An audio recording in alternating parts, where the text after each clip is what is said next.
Vous êtes bien sur Radio Alors, Kassataya, la première radio web de Mauritanie. C'est l'heure de votre magazine sportif K-Sport. en Avec moi pour en animer fait, cette émission depuis le Québec, Samba Abdoul. Bonsoir Samba Abdoul. bonsoir Boubacar, bonsoir chers auditeurs de Kassataya. C'est un plaisir de vous retrouver pour animer le Kassa Sport comme chaque dimanche. J'espère que tu es en forme là. Ouais, je suis vraiment en forme. Parce que dimanche dernier, on n'était pas là, on avait donné la place à notre ami Thierry Diallo pour une émission politique sur Kassataya. Donc on est de retour. Et Ouais. nous avons aussi deux invités ce soir, deux inconditionnels de l'Olympique de Marseille. Madou Fall ou Madou OM, c'est lui qui décidera comment il souhaite qu'on l'appelle. Bonsoir Madou, depuis Nouakchott. Madou, bonsoir. Alors, auditeurs, vous allez comprendre que la liaison avec Nouakchott, ça va être très très très compliqué. Mais quand même, on va quand même tenter. Et le deuxième invité, on a Elage Alassane Gaïdé. Bonsoir Elage. Bonsoir tout le monde. Bonsoir et merci d'être avec nous. À la fois, tu es invité Bonsoir. ce soir. Bonsoir. C'est Madou. Bonsoir Madou. Ouais. Madou, alors, on va t'appeler Madou Fall ou Madou OM? Madou, je pense on a beaucoup de problèmes de connexion donc avec Nouakchott. Bon, Elage est là. Donc ce soir, nous avons trois thèmes ce soir. Nous parlerons donc du match Sud-Soudan-Mauritanie comptant pour le premier tour des éliminatoires de la Coupe du Monde 2018 en Russie. Et un deuxième thème, ça va être le basket mauritanien, mais aussi l'afro-basket féminin 2015 remporté par les Lions du Sénégal. Et nous aurons aussi le thème Paris Saint-Germain-OM, le Classico. Deux supporters de l'OM pour nous parler de leur passion à travers ce Classico. Je pense que ce bruit vient de Nouakchott et je pense que c'est du côté de Madou. Ce qu'on va faire, on va commencer par le sujet, le Classico Paris Saint-Germain-OM. Si les deux supporters de l'Olympique de Marseille sont toujours en direct avec nous depuis Nouakchott. Et là, tu es là avec nous? Et là, Oui, je vous voilà. entends. Bon, on va commencer donc par ce premier sujet, par ce premier thème, donc le Classico. On va commencer parler déjà à travers le match qui a eu lieu le dimanche dernier. Il y a eu un Paris Saint-Germain Olympique de Marseille, donc au Parc des Princes le dimanche dernier. Un Classico gagné par le Paris Saint-Germain par 2-1, où l'OM a fait une très très belle prestation et que l'OM ne méritait pas de perdre ce match. Je pense que c'est l'un des plus grands matchs de l'OM ce début de saison. On voudrait avoir ton avis avant de rentrer dans les détails. Elage, comment tu as trouvé ton équipe le dimanche dernier face au Paris Saint-Germain? Bon, d'abord, je tiens à féliciter l'Olympique de Marseille, les joueurs qui ont fait un super match au Parc des Princes. Oui, Je pense qu'après avoir lu ou entendu beaucoup de réactions sur ce match, oui, on peut dire que la défaite n'est vraiment pas méritée. mérité. Au pire, on aurait pu s'en sortir avec un match nul, Mhm. notamment avec le penalty raté par Barada qui devait Barada, même pas le tirer. oui, Je sais même pas comment est-ce qu'il a été désigné comme tireur, alors qu'un match avant, c'est Michi qui prend la balle sur un dos et le marque. oui, Ça, c'est déjà une grosse interrogation pour moi jusqu'à présent. oui. Et avec toutes les occasions qu'on a ratées, je pense et la possession de la balle avec un Lassana Dia qui a été énorme, qui a, Oui, la qui, Sanadiara a été énorme. C'était qui a vraiment. été énorme, Oui. qui pour moi est l'homme du match, même si on ne peut pas attribuer le match à l'équipe perdante. Bon, du côté de Paris Saint-Germain, le joueur, l'homme du match, c'était Kevin Trapp, donc c'est déjà un Le signe. gardien, Ça oui, prouve voilà, que tout à fait. ouais, le gardien, ça prouve que l'OM a fait un super match. Donc, au-delà de ce résultat, Oui, avant que Michel vienne, beaucoup de grands observateurs nous disaient que Michel, c'est l'homme des grands matchs. C'est un coach qui, en Ligue des Champions, dans les grandes rencontres, mhm. transcende ses joueurs, leur fait passer le message. Et d'habitude, il s'en sort surtout bien avec l'Olympiakos. On l'a déjà vu là-bas avec contre Panathinaikos ou l'AEK Athènes. Mhm. En Ligue des Champions, il a eu des résultats contre de grosses équipes. Donc, en gros, Oui, moi, je m'attendais à ce genre de match. Je m'attendais à ce genre de performance de nos joueurs. Même s'il faut avouer que le PSG N'a pas. n'était pas Tout à fait. fort Tout à fait. par rapport au match, Tout à fait. mais c'est aussi dû à la tactique mise par Michel Tu pour penses que c'est contrer les... tu penses que c'est la tactique de Michel qui a gêné le milieu de terrain parisien? Je parlais D'une de part, d'une Mota, part, Verratti et Matuidi. d'une part, oui, parce qu'en phase défensive, on était en 4-1-4-1, Oui, c'est-à-dire que les quatre milieux de terrain ont complètement gêné le milieu parisien pour la première lance. oui, Donc, je pense que la tactique que Michel a mis était vraiment bonne. il a bien C'était la fonctionné. tactique juste, elle était la tactique juste pour gêner les Parisiens. Mais n'oublions pas que l'année dernière, Bielsa avait déjà fait ça avec, au Parc des Princes. Oui, Il- tout à on fait. était mené, Les on 20 premières était minutes, mené. hein, comme le dimanche dernier, les 20 premières minutes, c'était impressionnant. Exact, exactement, exactement. Avec un Junior qui avait beaucoup raté, mais Tout à c'était fait. exactement pareil. C'était un pressing très très haut pour Il s'est même relancer. retrouvé un instant, un moment en face de Sirigi. Il a voulu lober le gardien parisien et ça a raté. Si ma mémoire est bonne. Comment? Pardon, Et je ne vous à un entends moment pas bien. donné, même Gignac s'est retrouvé en face de Sirigi et il a voulu lober le gardien Exactement, parisien. exactement. C'était un pressing tout terrain. Voilà. La seule différence avec Michel, c'est que Bielsa, lui, il exige un pressing tout terrain. C'est-à-dire que c'est one by one, juste pour tous les joueurs. Chacun a un joueur. Tu Mais, retrouves Mendy et Djadjedje qui sont en marquage des deux meilleurs relayeurs. Et puis une ligne mais défensive la à question que je trois. voudrais te poser, Alassane, Elhaj, la question que je voudrais poser, Oui. c'est comment expliquer que l'OM fournit une telle prestation face au PSG, alors que depuis le début de la saison, ça laisse à désirer, le jeu laisse à désirer. Et En fait, ça ne il y gagne a, pas.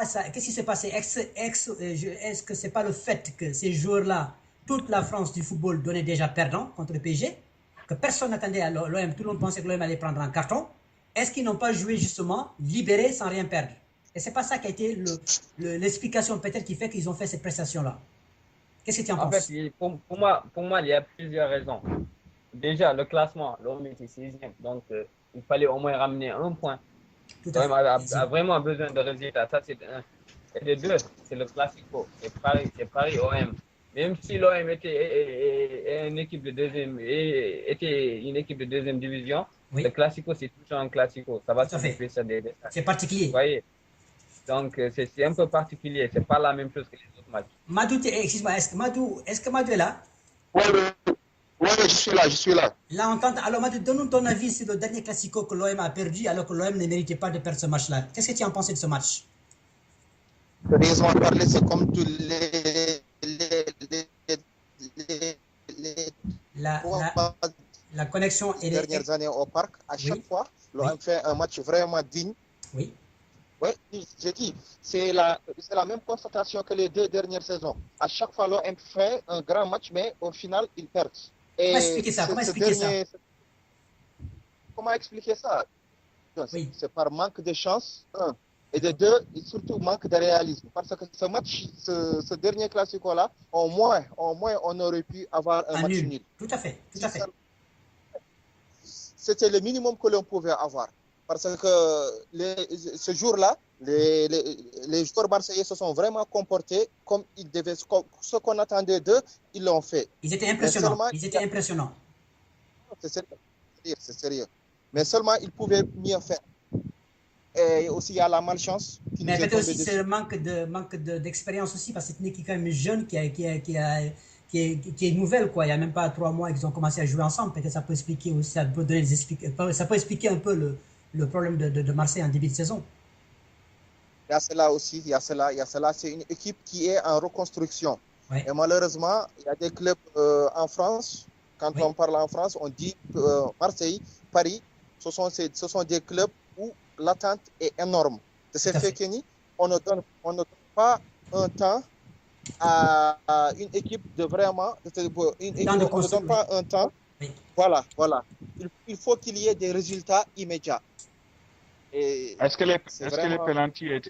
penalties étaient valables? Bon, les penalties étaient valables. Il faut dire à nos Sérieusement auditeurs parler, que même le Paris Saint-Germain a eu 2 penalties, et ces 2 penalties, ils les ont marqués, et à l'arrivée, ils ont gagné le match. Vas-y, Madou.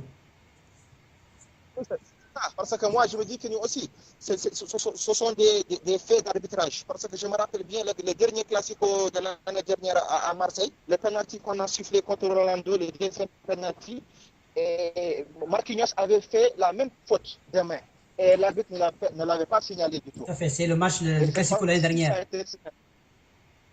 L'année dernière, on a perdu chez nous 3-2. Oui, et il y tout à fait. avait un même penalty. La même main de Rolando et Marquinhos avait fait une main, mais l'arbitre ne l'a pas signalé. Bon, c'est ce que je dis, c'est une malchance. On est malchanceux, malheureusement. Malheureusement, ça ne nous sourit pas. Moi, je voudrais quand même. Mais on espère bien, Inch'Allah, que ça changera. Parce que... Voilà, Madou, tu voudrais qu'on t'appelle Madou Fall ou Madou OM? Parce que je vois que sur ta page Facebook, c'est Madou OM. Explique-nous un peu. C'est Madou OM. Tu préfères Madou OM? Oui, je préfère Madou OM. Parce que nos auditeurs doivent savoir que nous avons avec nous deux inconditionnels supporters de Marseille. Madou, c'est quelqu'un, je pense, qui respire Marseille. Quand Marseille... Mais le chroniqueur est parisien, hein, M. Boubacar Sy. Il ne faut pas l'oublier. Mais ce soir, le chroniqueur, il est animateur de l'émission. Il n'est pas parisien. Ce soir, je suis animateur d'émission. Donc, pour parler de Madou, avant d'aller parler aussi d'Elhadj, Madou, il vit et respire OM. Quand l'OM gagne, il est l'homme le plus heureux. Quand l'OM perd, c'est l'homme le plus malheureux sur Terre. Explique-nous ton amour pour l'OM. C'est ce que je dis tout le temps à ceux qui me posent cette question. C'est un amour qui est venu naturellement. Moi, je supporte l'Olympique de Marseille depuis l'âge de 11 ans. Et c'est venu tout naturellement. Jusqu'à présent, là où je vous parle, je ne peux pas vous dire qu'est-ce qui m'a vraiment poussé à supporter l'Olympique de Marseille. Je suis connu. Le premier match de l'Olympique de Marseille que j'ai suivi, c'était en 1991 et c'était la finale de Coupe de France contre Monaco. Et depuis ce jour-là, je suis Marseille. Je vis Marseille et je respire Marseille. Comme vous venez de dire, quand tout va à Marseille, moi, tout va chez moi. Oui. Et quand tout ne va pas, vous sentez vraiment dans ma vie quotidienne qu'il y a quelque chose qui manque. Il ne va pas, il manque. Et tout ceci, vraiment, ouais. C'est une chose que je ne peux pas expliquer en fait. Parce que moi, dans tous tes déplacements, j'ai vu que dans tous tes déplacements, dans toutes les villes, dans tous les pays, tu as toujours le maillot de l'OM avec toi. Tu portes toujours le maillot de l'OM. Je vous assure. Moi, je vous le dis, moi, je me déplace, là où je me déplace, je m'habille en Marseillais. Et même une fois, je vous dis que les dernières fois que j'étais à Paris, là, oui. Il y a même des amis à moi qui m'ont conseillé, me disent que, mais bon, toi, tu es un risqueur, hein? Tu viens à Paris et tu te payes en Marseillais comme ça. J'ai dit, moi, je suis un Marseillais. Et là où je vais représenter. Je dis, en tout cas, tu risques fort, hein? Je dis, de toute façon, je n'ai rien à craindre. Et par chance, j'ai jamais eu de soucis avec les Parisiens. Mais quand même, là où je vais, moi, je représente, et c'est dans moi. Depuis 1999 jusqu'à nos jours, j'ai tous les maillots de l'Olympique de Marseille, je vous dis. De 1999 jusqu'à présent, chaque saison, tout maillot qui sort, je l'ai. Et j'ai une collection avec moi que j'ai à la maison. Et tout dernièrement, Dieu m'a donné la chance d'aller visiter Marseille, d'aller visiter les installations de Marseille, le Vélodrome et tout. Et ça a aussi plus élargi l'amour que j'ai pour ce club. Est-ce que tu as suivi un match au Vélodrome? J'ai suivi 2 matchs au Vélodrome. J'ai suivi le match de Marseille-Lyon de l'année d'avant, les 4-2 là. Oui. Et l'année dernière, le Marseille-Saint-Etienne, les 2-1 là. Et j'ai suivi aussi Reims-Marseille. C'était à Reims. Les 5-0 de l'année passée là. Ah, tu t'es déplacé à Reims pour suivre l'OM? Bien sûr, bien sûr. Ça trouvait que j'étais en France. Et comme que ça m'a permis aussi, j'ai un petit frère qui vit à Reims. Oui. J'ai bien planifié mon voyage et ça m'a trouvé là-bas le même jour. Imaginez ce jour, ça a trouvé que j'ai quitté les États-Unis et il y avait un problème de grève avec Air France. Oui. J'ai eu tous les problèmes du monde pour avoir un billet pour arriver à temps au match. Ce jour-là, wallahi, je vous dis, le match, je l'ai vécu directement à l'aéroport Charles de Gaulle. L'avion a atterri à l'aéroport Charles de Gaulle. Mon petit frère et sa famille sont venus me récupérer. Wallahi, direct. Stade.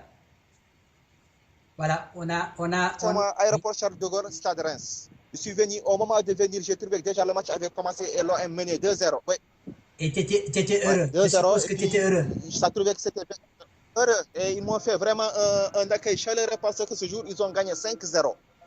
Wow. Et 3 jours festival. après, un festival. Et 4 jours après, c'était le déplacement. Je me suis déplacé à Marseille. Il y avait Marseille-Saint-Etienne. Et on a gagné 2-1 ce jour-là. Vraiment, c'était grandiose. Alors là, on a quelques soucis avec donc, la connexion d'El Hadj. Madou, explique-nous, qu'est-ce qu'il y a de particulier en match contre Paris Saint-Germain? Qu'est-ce qu'il y a de particulier? Explique-nous un peu. Pourquoi c'est un match à part pour toi? Pourquoi c'est un match à part? Non, c'est un match à part du moment où ce sont les deux plus grandes villes de France. Ça, c'est de un. Et il y a une forte rivalité. Quel que soit. J'ai tout de suite entendu dire, Alassane, dire que le match Marseille-Paris, c'est tout le temps particulier. Même si l'un est leader et l'autre est dernier. C'est tout le temps. Il y a un match. C'est un match à part. C'est vrai. Toute la France regarde. Non, mais moi. Vas-y, Samba. Vas-y, Samba. Oui. Mais moi, le problème, parce que moi, le club, je sais pas, parce que je suis plus âgé que vous, Madou et Alassane, parce que moi, pour le Classico en France, avant, c'était vraiment Marseille-Bordeaux. Attendez, dans les années 80, au temps des Zlatko Vijovic, Jean Tiga, etc., et Alain Giresse, c'était ça vraiment le succès d'avant entre les clubs français. Mais dernièrement, que je commence à entendre le Paris Saint-Germain contre Marseille, est-ce que cela veut dire que l'équipe de Bordeaux est vraiment en déclin? Oui, Madou, tu veux répondre à la question? Non, bien sûr, bien sûr. Mais bien sûr, parce que ce que vous dites est vrai. Les classicos d'avant, c'était entre Saint-Etienne, Bordeaux, Marseille et consorts. Mais depuis les années du début, fin 89, fin 80, début 90, là, il y a Paris qui est venu avec Canal+. Le groupe Canal+, qui a repris Paris et la rivalité a commencé à partir de là-bas. C'est devenu vraiment une rivalité intense. Moi, je me dis que par rapport aux années 90 et maintenant, le Classico a baissé d'intensité et de rivalité. Parce que, oui, c'est tout à fait normal. Autant de nos des Abedi Pelé, des Basile Boli, des Chris Waddle, des Ginola, des Guérin et des Alain Roche de l'autre côté, les gens ne se saluaient même pas. Ils avaient des problèmes quand ils se retrouvaient en équipe de France. Ils avaient tout à fait ce problème-là. Et là, j'étais là. Ouais. Et là, j'étais là. Ouais, et maintenant, juste, Madou, on va permettre à El Hadj aussi de nous parler de sa passion de l'OM. Dis-nous, El Hadj, comment tu es devenu un passionné de l'OM? Qu'est-ce que représente pour toi l'OM? Bah, je sais pas, moi, vous avez vu, l'OM, J'ai juste pour dire aux auditeurs, j'ai vu que le match dimanche dernier, j'ai vu quelques heures avant le match sur ta page Facebook une photo qui était habillée complètement OM. Partout. De la tête aux pieds, c'était OM. Explique-nous. Bon, l'OM, ça a commencé depuis quand? Depuis les débuts des années 2000, ou même un peu plus avant, je me rends compte, mes oncles m'ont transmis leur passion. Chez nous, on est tous français, hein. On supporte la France, on supporte l'OM. Donc, c'est venu comme ça avec moi et ça continue toujours. Je respire l'OM, je vis l'OM. Pour moi, il n'y a que l'OM qui vient en premier. Mais pourquoi tu as supporté l'OM? Qu'est-ce qui t'a amené à supporter l'OM? Parce que Madou nous a expliqué ce qui l'a amené à supporter l'OM au début. Et toi, qu'est-ce qui t'a amené à supporter l'OM? Il y a un match qui t'a marqué. Lui, c'est une finale de Coupe de France Monaco-Marseille, si je ne me trompe pas. Et toi, c'est quel match qui t'a frappé? Déjà, chez moi, on regarde les matchs de l'OM. Il faut forcément regarder ça tous les week-ends. Oui. Et après, quand Drogba est venu, il m'a complètement fait aimer l'OM. Notamment un match de l'OM contre l'Inter en Coupe de l'UEFA que je ne vais jamais oublier dans ma vie. Un match où Drogba a montré toute sa classe et a fait chavirer le Vélodrome. Quel joueur? C'est en 2004. 2004, voilà. Il y a un passé. 2004. Voilà. 2004. Vas-y. Exactement. On est allé en finale de la Coupe de l'UEFA. On a perdu 3-0 C'était Courbis avec un l'entraîneur, je Barthez pense. qui... C'était Courbis qui était l'entraîneur. Non, non, c'était Anigo. Non, non, non. Anigo, Ah, c'est Anigo. Nigo. On a perdu, Ouais, je on pense a que Courbis, perdu c'était en 2-0 contre Valence. voilà, sur une Exact. expulsion de Barthez, si je me trompe pas. Ouais, Barthez, ouais, ouais, ouais, exactement. ouais, ouais. Voilà, Vas-y, vas-y, voilà, vas-y, Alage. voilà. Il y a Mista, il y a Mista qui nous a crucifiés ce jour-là. Je vais jamais oublier le match. C'est l'heure On d'arbitrage a quand même. perdu. Oui, vas-y. Non, non, non. C'était vraiment justifié et tout, mais bon, c'est comme ça, c'est le football. Ah, c'est le football. C'est tout. Donc c'est parti de là et bon, voilà. Et Depuis donc, là, dis-nous, je suis comme OM. Madou, qu'est-ce qu'il y a de particulier quand vous jouez contre Paris Saint-Germain? Quand c'est Paris, qu'est-ce qui se Bon, passe? c'est comme contre le Real Barça, c'est comme ça, c'est des matchs où Mais, tu as vraiment la pression, tu le vis. Durant une semaine, tu es là, tu penses qu'à ça, tu as hâte que ça vienne. et C'est si une tu gagnes, et réalité. si tu gagnes le Classico, quel sentiment tu as quand tu gagnes ce match? Parce que tu as, en tant que supporter, C'est tu pas l'as gagné quand même. Même explicable. si depuis quelques temps c'est un peu compliqué, mais tu l'as gagné quand même, comme Madou. Qu'est-ce que ça fait quand tu gagnes contre Paris? La, la dernière fois, c'était en 2012. J'étais avec des amis parisiens à l'université C'était pas 3-0 et on au les a Vélodrome? battus 3-0, vous avez gagné 3-0 au oui, Vélodrome? 3-0 Oui, oui, par- oui, oui. Ouais, non, avec, oui, vas-y. ce jour-là, le Paris Saint-Germain a eu un septième degré. Un seul. Vous imaginez, c'était avec Deschamps. On a traversé une mauvaise période et à partir des classiques, on a relancé notre championnat. D'accord. C'était vraiment quelque chose de particulier. C'était un plaisir fou qui va durer une semaine. On va en parler toute la semaine. C'est comme ça, c'est comme ça. Le football, Heureusement, ça fait heureusement qu'en partie. France, qu'il y a ce match-là. C'est Paris, OM, OM, Paris. Heureusement, parce que toute la France quasiment regarde ce match. Il faut dire à nos auditeurs quand même que, Ouais, effectivement, comme Samba Abdoul l'a souligné tout à l'heure, il y a quelques années, c'était pas Paris Saint-Germain OM. Il faut dire qu'à l'arrivée de Canal Plus en 91, a donc pris, ouais, a pris donc Paris Saint-Germain, a donné les moyens financiers pour que ce soit c'est une grande équipe sur la scène européenne. Que Bernard c'est vrai, Tapie, qui était c'est le vrai. président de l'OM, avec Denisot, le président du Paris Saint-Germain, Ouais. ils ont monté ce classico-là. C'est eux qui ont créé cette rivalité qui n'existait pas avant, qui a fait C'est ça. que c'est devenu un classico. Avant, c'était extrêmement violent. Il n'y avait pas de football vraiment, on ne voyait pas le football sur le terrain, c'était violent, c'était des accrochages. Mais à partir des années 2000, les choses ont commencé à se calmer. Maintenant, on voit plus de football que de violence, etc. etc. Vous êtes d'accord avec moi, les supporters de Marseille? C'est vrai, tout à fait. Non, Vous non. avez tout à fait raison. Ah non, Elage n'est pas d'accord. Elage? Ah, Moi, je dis que les gens, ils ont gâté l'ambiance dans les stades. Et regardez le dernier match au parc. Ils sont obligés d'amener des DJ, ils sont obligés d'amener des Rihanna pour qu'il y ait l'ambiance. Mais l'ambiance, c'est pas ça. L'ambiance, c'est comme on veut le grand Non, quand tu les ça c'est autre supporters chose. avec Ça c'est autre chose. On va en parler tout à l'heure parce que on va parler un peu tous les deux. Je vais vous interroger. Sam Abdoul, n'hésite pas à m'interrompre aussi à poser des questions, Sam Abdoul, parce que il faut pas hésiter aussi, Sam Abdoul, à apprendre à aussi interroger nos deux invités. Est-ce que vous aussi, en tant que Marseillais, parce que j'ai vu qu'il y a la direction de Marseille a pris la décision de prendre en charge l'ensemble des tribunes de Marseille parce qu'il y a des tribunes qui échappaient à la direction depuis le temps de Tapie. Et la direction a décidé avec les événements qui sont passés contre le Lyon, Ah, ok. il y a eu des incidents, Euh, il y a une reprise en main de ces tribunes-là. Est-ce que ça ne prépare pas, il n'y a pas quelque chose derrière pour la revente du club?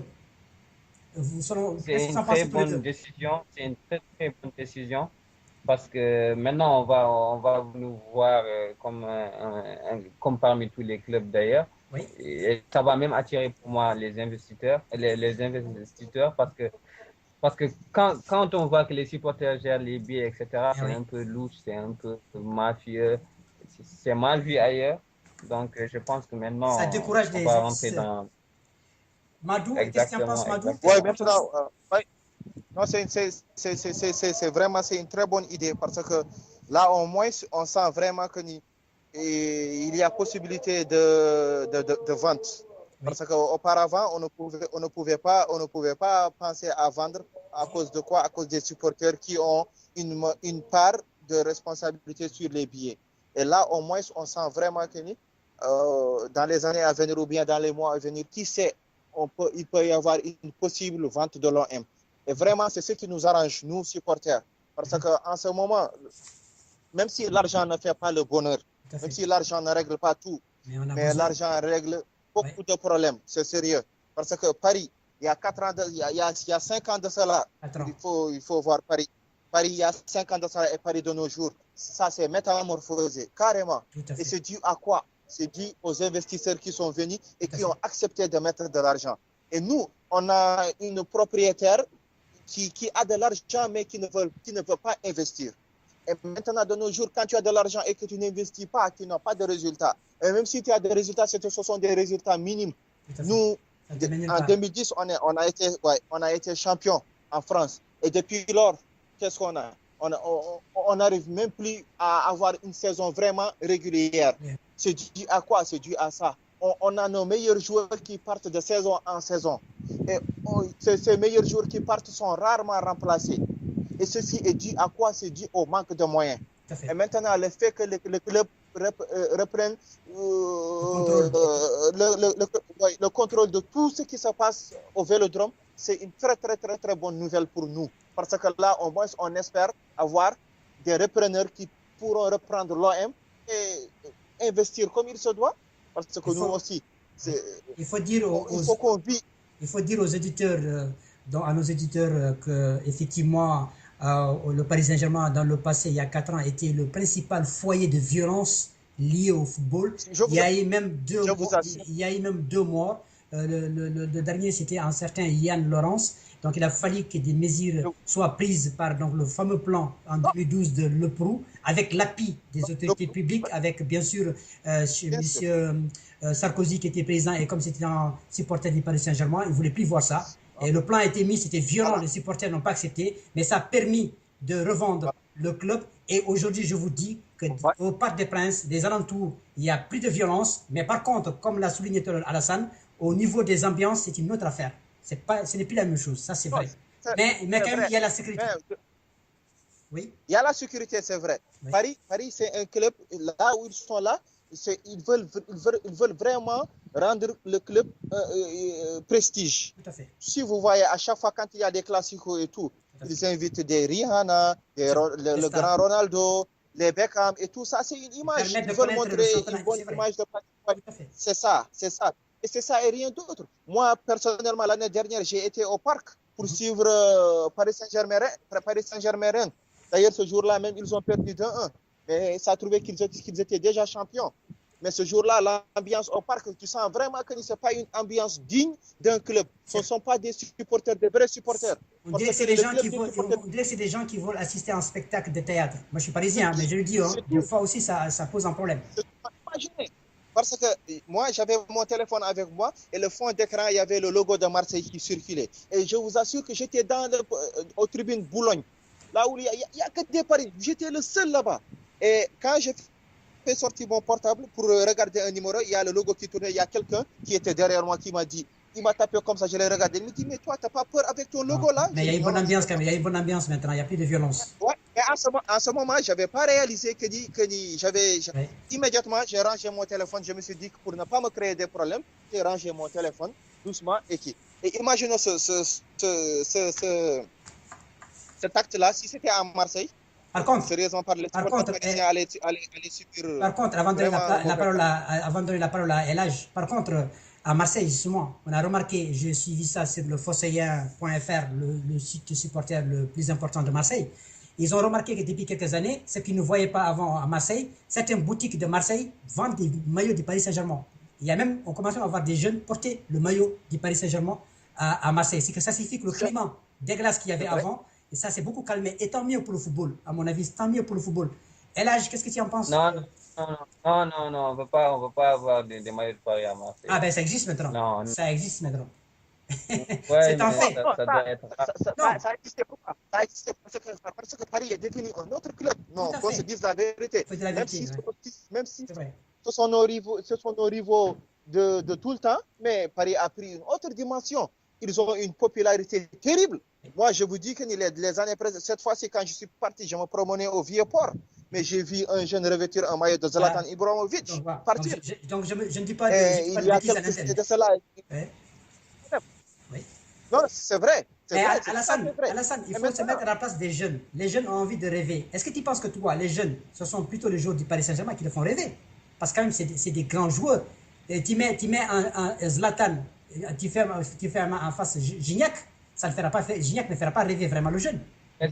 Mais c'est pas ça le problème. Le problème, c'est que quand tu es né Paris, quand tu es né Marseillais, tu ne dois pas aimer Paris. Quand tu es né Paris, tu ne dois pas aimer Marseille.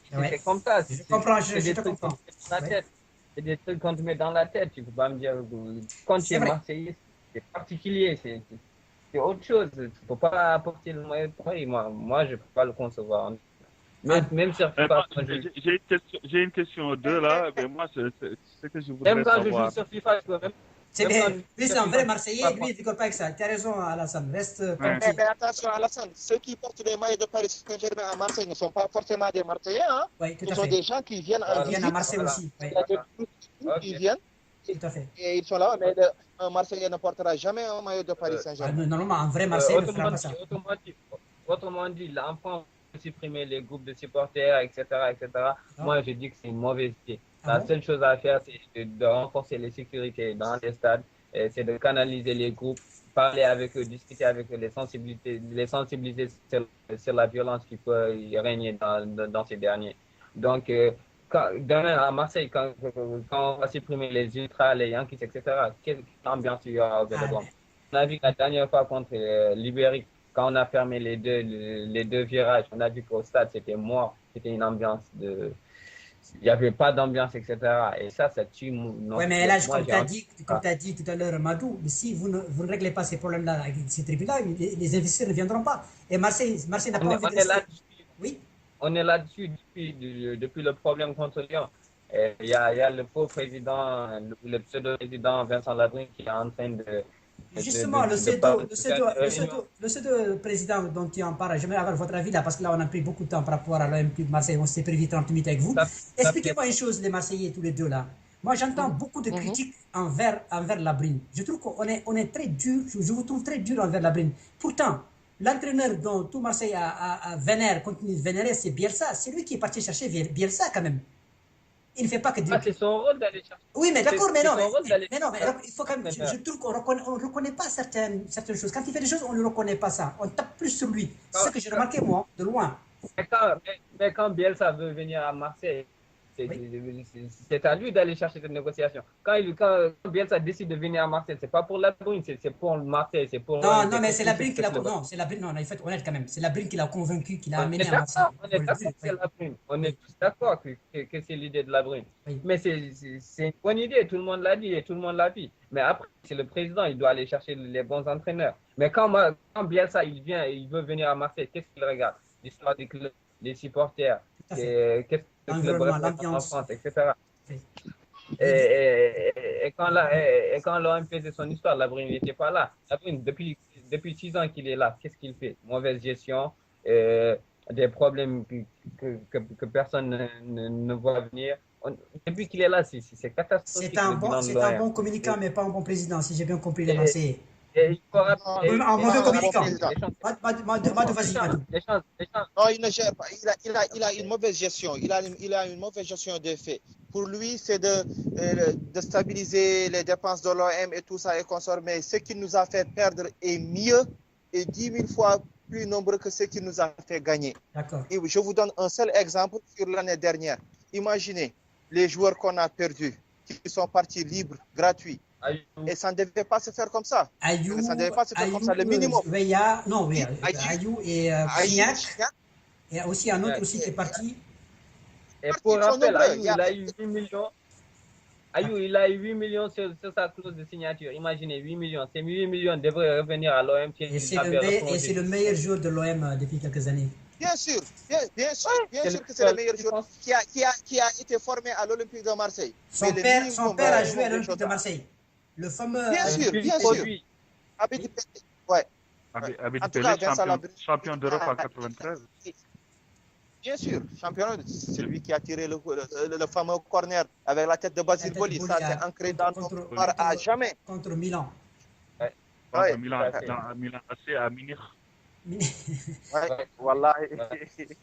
Mais Wallahi, wallahi. je pense que là, on va arrêter la première partie parce que ce serait bien qu'on ait une émission beaucoup plus longue sur l'Olympique de Marseille et Paris Saint-Germain. On avait invité un Parisien, mais je pense qu'il doit avoir de problèmes de connexion. Mais en tout cas, on l'a pas eu. C'était Souleymane Digo pour venir aussi nous parler de Paris.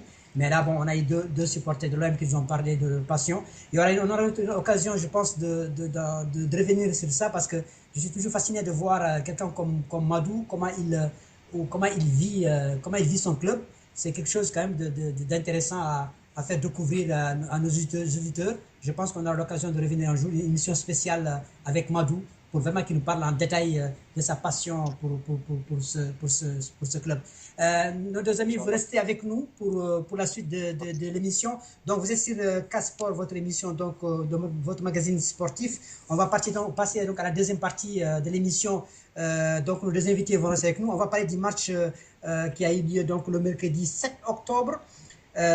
C'était la Mauritanie, Sud-Soudan, Mauritanie comptant pour le premier tour des éliminatoires de la Coupe du Monde 2018 en Russie. Le match, c'était le mercredi à la deuxième minute du match. Les Mauritaniens ont marqué par Boubacar Beguili et les Sud-Soudanais ont égalisé par Petno à la 5e minute. Ensuite, le match a été interrompu à la 10e minute parce qu'il y a eu de fortes pluies accompagnées d'orages ont rendu le jeu impossible. Donc le match a été rejoué le lendemain matin. Et là, où ça s'est arrêté donc à la 10e minute, à l'arrivée, c'est un but partout. Donc il y aura un match retour à Nouakchott au Stade Olympique le 13 octobre, si je ne me trompe pas. Est-ce que vous avez regardé le match? Et donnez-moi votre avis sur le match. Est-ce un bon résultat pour la Mauritanie? Ouais, Alors? ouais. Oui, allez-y. Samba, vas-y, Samba. On ne t'a pas beaucoup entendu aujourd'hui, Samba. Vas-y, Samba. Ouais, bon, le match, je ne l'ai pas regardé au complet parce que c'était vraiment très tôt à Montréal. C'était à 4 heures du matin. Oui. Donc, je n'ai pas regardé le match. Mais le premier jour, quand même, j'ai pu regarder le match. Le mercredi 7. Ouais, le mercredi 7. Mais ce qui est vraiment... On n'a pas pu voir les buts. Vraiment, c'est ce qui était déplorable. Les deux buts, la caméra... Les 2 buts, oui. la caméra ne nous a pas montré les buts. Vraiment, la Mauritanie a marqué très vite son but, qui a été marqué par Boubacar Baïgeli. Oui. Ouais, donc, les Sud-Soudanais ont égalisé par la suite. Bon, il y a eu après un orage, quelque chose de naturel qui arrive. Donc, le match a été repoussé pour le lendemain. Bon, le lendemain, le match devait reprendre à la minute qu'on avait arrêté le match. La Mauritanie s'en est sortie par un match nul. Donc, une grosse opération pour l'équipe nationale de Mauritanie. Bon, actuellement, je crois qu'ils sont à Dakar. Bon, ils doivent rentrer dès ce soir à 22h heure de Dakar à Nouakchott pour préparer le match retour. Mais j'aurais appris que l'équipe sud-soudanaise sera à Nouakchott le 12. Le 12, pour jouer... À la veille du match. Ouais, à la veille du match, pour jouer le 13 contre la Mauritanie. Bon, il y avait même des rumeurs que le Soudan allait demander forfait parce qu'ils savent que avec ce résultat-là, ils n'ont pas beaucoup de chances à se qualifier. Bon, c'est des rumeurs, mais c'est pas encore confirmé. Bon, mais là quand même, et puis aussi ce qui est difficile, je crois que la Mauritanie, à partir de 14 ou 15, ils vont se déplacer à Bamako. Mais les éliminatoires de la CHAN. Oui? Samba, est-ce que c'est un bon résultat pour la Mauritanie? Vu le niveau du Sud-Soudan, est-ce que la Mauritanie n'avait pas gagné ce match-là? Ou c'était impossible, vu que c'était un terrain pas praticable du tout? C'était vraiment la boue. Voilà. Est-ce que c'est finalement un bon résultat, un but partout? Ou est-ce que c'est un mauvais résultat pour la Mauritanie? Parce que maintenant, il faut reconnaître que la Mauritanie, c'est un pays quand même, une petite nation quand même, qui commence un peu à monter. Non, oui? Mais moi, je trouve que c'est un bon résultat. Il ne faut pas oublier que le Sud-Soudan a bâti la Guinée équatoriale qui avait bâti la Mauritanie. Moi, je trouve que c'est un bon résultat de marquer un but à l'extérieur et un but à l'extérieur avant le match de retour. C'est un bon résultat pour toi? Pour moi, c'est un bon résultat. Elhadj, qu'est-ce que tu en penses? Oui, j'ai rejoint Samba et il a raison. Aller gagner au Sud-Soudan, c'est pas donner à n'importe qui. Pas gagner, match nul, un partout. Match nul. Ouais, exactement, match nul, match nul. Aller marquer le but. En plus, on les a accueillis à froid. Oui. On a eu un match à la deuxième minute. Pour moi, c'est un très bon résultat. Et maintenant, il faut venir, il faut les battre ici. Et il faut confirmer c'est mercredi ou mardi. Mardi. Donc, Mardi. mardi, faudra gagner il faudra gagner et passer le tour pour aller affronter la Tunisie. D'accord. Et Madou? Et déjà, Ouais, ouais, bon, il y a beaucoup de joueurs internationaux qui n'étaient pas là. D'accord. On parle de Il y a quelques forfaits, Abdulba, oui. Oui. ouais, Abdulba, Massa Kamara, Adamaba. Bon, même si c'est même même si Oui. ces derniers ne nous ont pas vraiment. Bon, il y a quelques-uns qui ne nous ont pas vraiment manqué lors du match de l'Afrique du Sud. Oui, On parce que la parle Mauritanie a gagné sans eux. de Diallo Guidele, Khassa et Adamaba qui a été transparent. Donc voilà quoi. Moi je pense qu'au sein de l'équipe, on peut compter sur c'est d'autres joueurs. Il y a une concurrence saine. Il D'accord. y a des joueurs locaux qui sont là pour s'affirmer. Donc C'est c'est bien. bonne chose pour nous. Madou, Bon, qu'est-ce que ouais. tu as pensé du match? Allez, Madou? Je pense que c'est un bon, oui, oui, je dis, je pense que c'est un bon résultat vu les conditions du match D'accord. et l'état du terrain. Ouais. Ce qui s'est passé, c'est un bon résultat. Maintenant, le match retour, c'est le mardi, Inch'Allah, ici. Il faut seulement gagner pour passer le tour et rejoindre la Tunisie. Donc c'est jouable pour la Mauritanie. Normalement, on ne doit pas. Mais cela dit, il faut faire toujours attention, il faut respecter l'adversaire. Et bien Donc, il sûr, ne faut bien pas les sûr. Ouais, prendre à la légère. Et surtout qu'à Nouakchott, ils vont jouer sur une pelouse en stade correct. Contrairement à Ouais. chez eux, il faut reconnaître aussi que c'est une nouvelle nation. Ils sont indépendants en 2011 et depuis 2013, ils sont en guerre. C'est la guerre civile là-bas.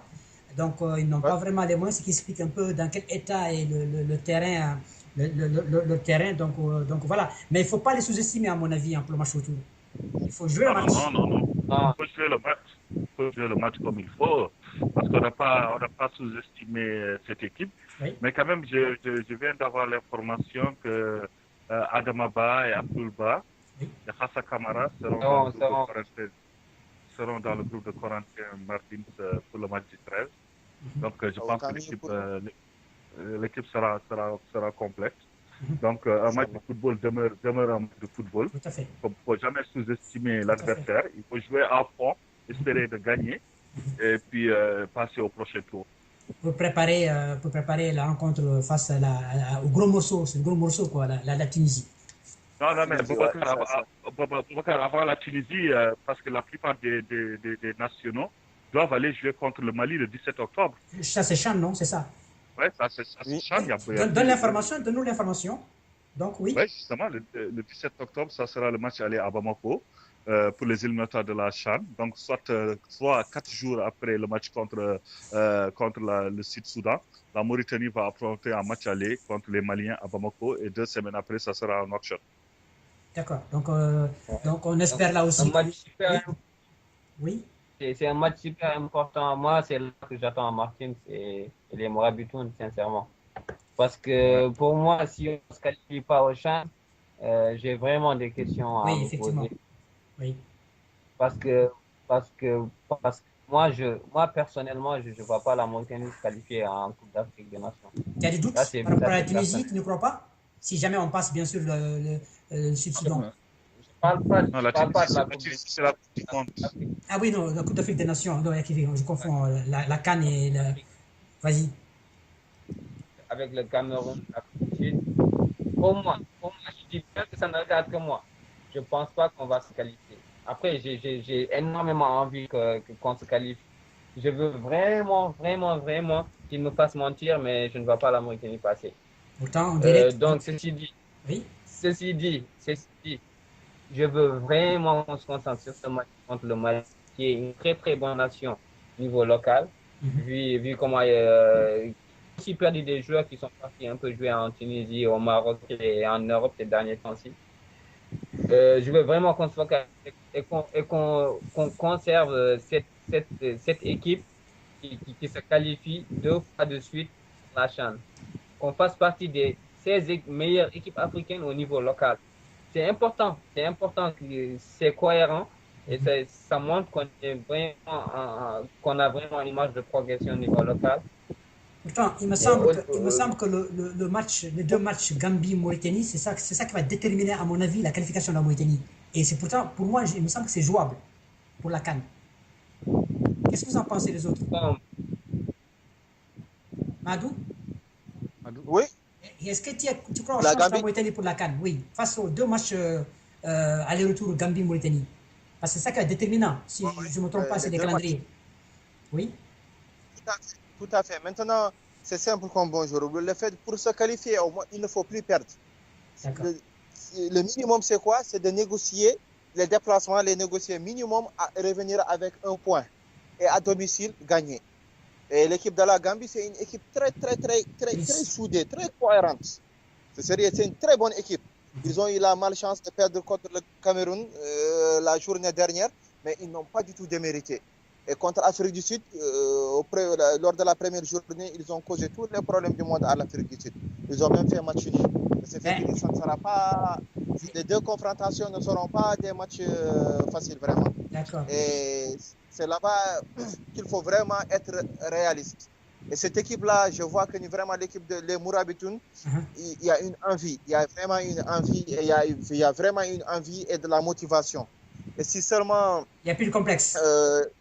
ouais, si seulement il y a plus de complexe, et surtout aussi que même s'ils sont en train de bien faire pour le moment, mais ça reste, c'est la fédération mauritanienne.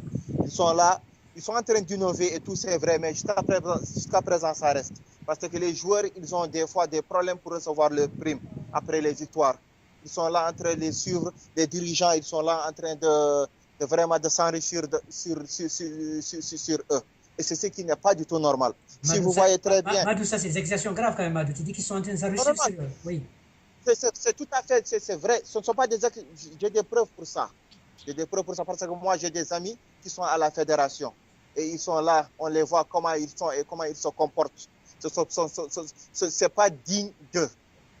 Mais je ne dis pas le contraire. Ils sont en train de faire parce que si on retourne quelques années en arrière et maintenant, il y a eu vraiment de l'évolution. Et le nouveau président là, il est là en train de faire ce qu'il peut. Mais seulement aussi, ça reste. Si vous voyez très bien que le problème avec notre gardien là, Souleymane, il est parti. Oui, justement, que penses-tu de son retour? Ah, c'est parce que les gens l'ont approché, ils l'ont fait des promesses et ils ont pu le convaincre. Mais avant de partir, pourquoi? Pourquoi est-ce qu'il est parti? Moi, avant de partir, lui, c'est un ami à mon petit frère. Quand il a trouvé son visa pour les États-Unis, il est venu voir mon petit frère pour lui demander conseil. Il dit que j'ai appris que ton frère, il était aux États-Unis. Comment est les États-Unis? Mon frère a commencé à lui dire, ah, je ne sais pas. Mais quand mon petit frère est venu me dire, je lui dis, ah, il n'a qu'à, comme que c'est un international, et il a la chance d'avoir un jour un club à l'extérieur, il n'a qu'à rester à suivre sa progression. Mais après le match contre, c'était contre Cameroun. Après, ils sont revenus ici. Ils ont joué contre qui? Ils ont joué contre qui là? Deuxième match d'Afrique du Sud, non? Le deuxième match, non. Avant l'Afrique, oui, c'était après Cameroun. Après Cameroun, ils sont revenus ici.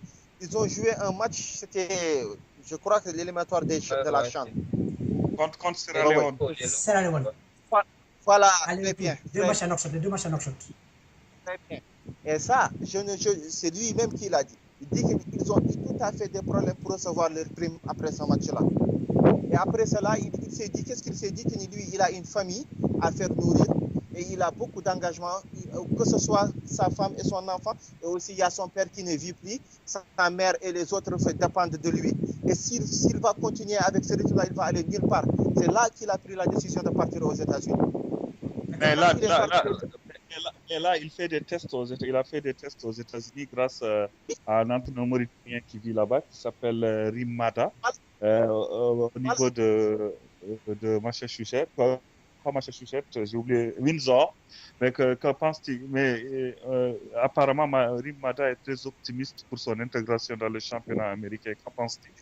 Et voilà, parce qu'au moment de son départ, il n'avait pas cette opportunité. Lui, il était parti pour faire l'aventure comme tout le monde.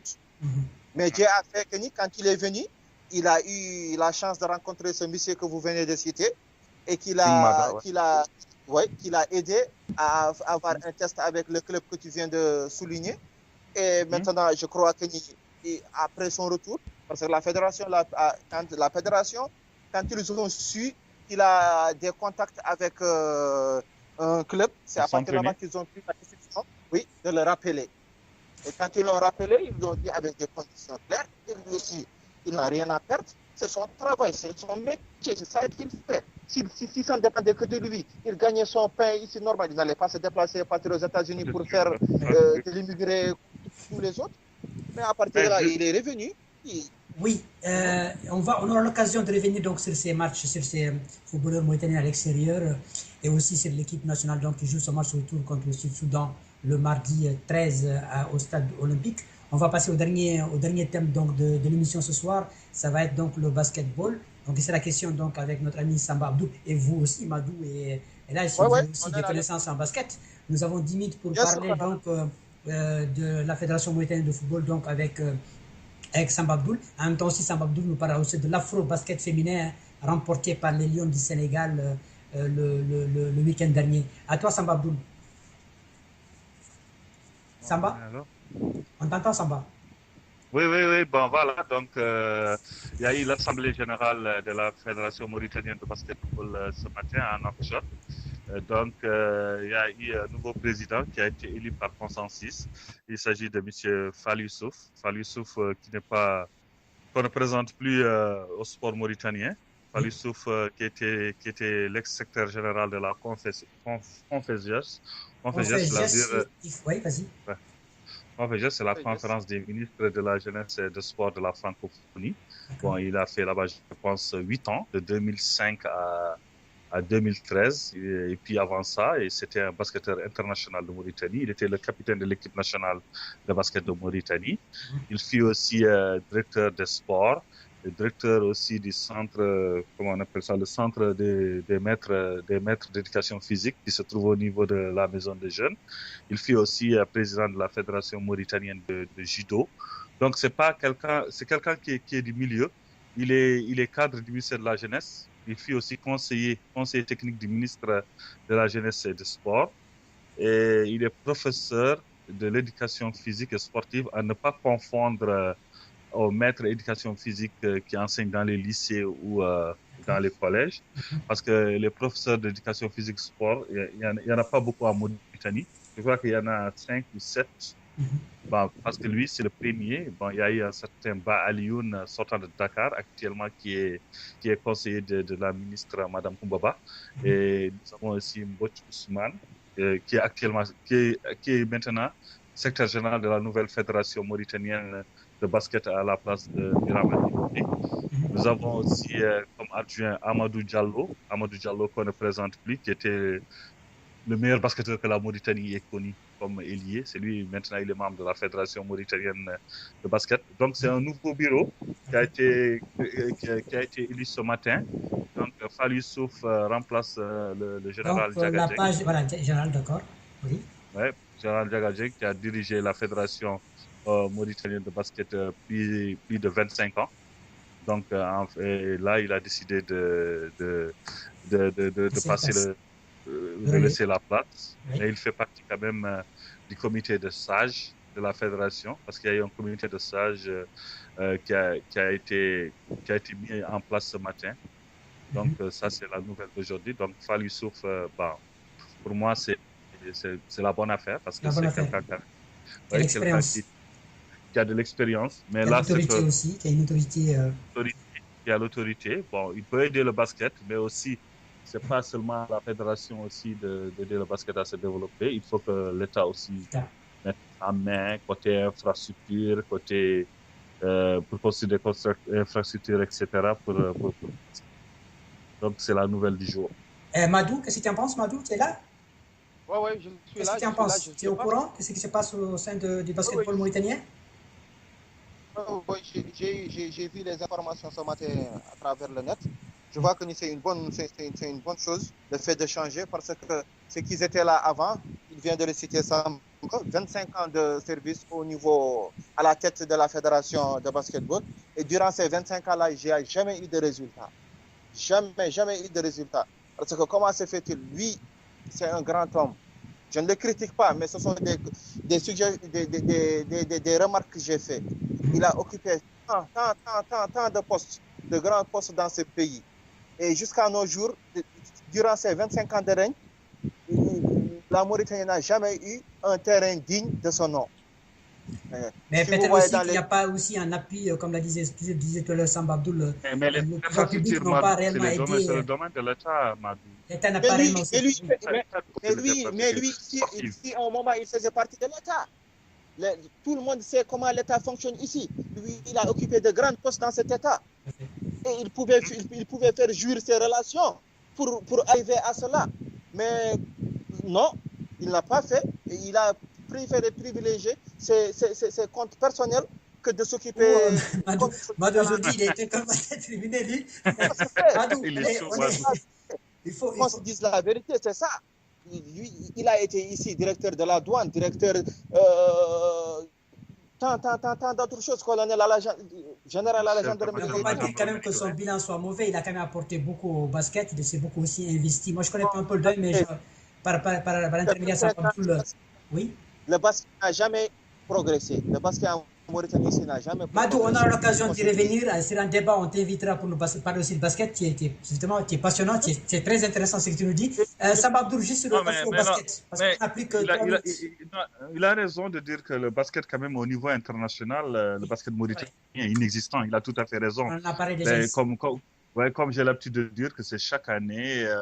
Il y a les phases finales qu'on organise entre le mois d'août et septembre. Il n'y a pas un championnat régulier, il n'y a rien. Donc, il a tout à fait, Madou a tout à fait raison de le dire. Et nous n'avons pas les infrastructures dignes de ce nom. Oui, on va aborder l'afro-basket parce qu'on n'a plus que quelques minutes. Ah, ok. Donc, l'afro-basket féminin, comme l'a dit un ami sur sa page Facebook, le Sénégal récupère son dû. Donc, comme vous le savez, les Lions du Sénégal ont remporté pour la 11e fois l'Afro-Basket qui a eu lieu au Cameroun. Sur 22 éditions. Sur 22 éditions, le Sénégal a remporté 11 fois l'Afro-Basket. Donc, soit la moitié.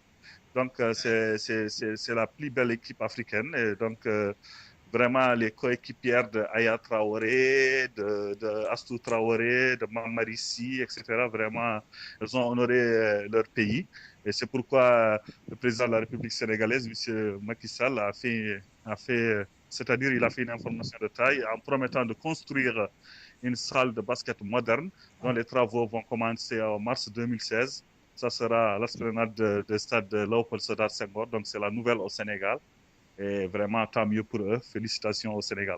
Ouais, bravo aux Lions, aux Gaïndés du Sénégal. Madou, un mot sur ça? Sur les Lions sénégalaises? Chapeau à elle. Au moins, chapeau à elle. Et vraiment, c'est motivant. Regardez par rapport aux résultats qu'elles ont eus et la promesse que le président a fait pour leur construire un salle digne de son nom. Et je sais que cette promesse sera tenue. Voilà. Félicitations à elle. Donc voilà, c'est sur ça l'émission prend fin. Donc c'était votre émission Casport. Aujourd'hui, on avait comme invité Madou OM et Elhaj Gaïdé et aussi j'ai animé l'émission avec Samba Abdoul depuis le Québec. Merci à Samba, merci à Madou OM et puis merci à Elhaj qui a eu au dernier moment quelques petites connexions, c'est la fin. Donc on se dit donc à dimanche prochain à la même heure. Merci à vous. Au revoir les amis. Allez, merci. Bye. Au revoir. Allô.